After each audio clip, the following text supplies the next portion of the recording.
Aha, 117-ci testdə news xəbər deməkdir, xəbərlər.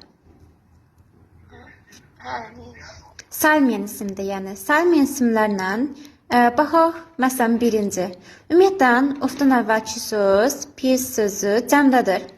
Artikllə ziddiyyət təşkil edir, bir götürmürük. Sonra, məsələn, 3-ə baxaq.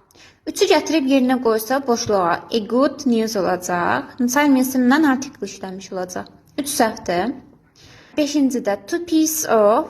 Orada there was var deyə was təkliyi bildirir.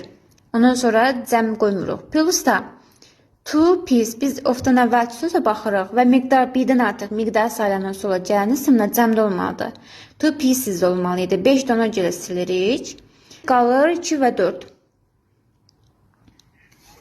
Samdan sonra da həm sayılan gələ bilər, həm də sayılmayan.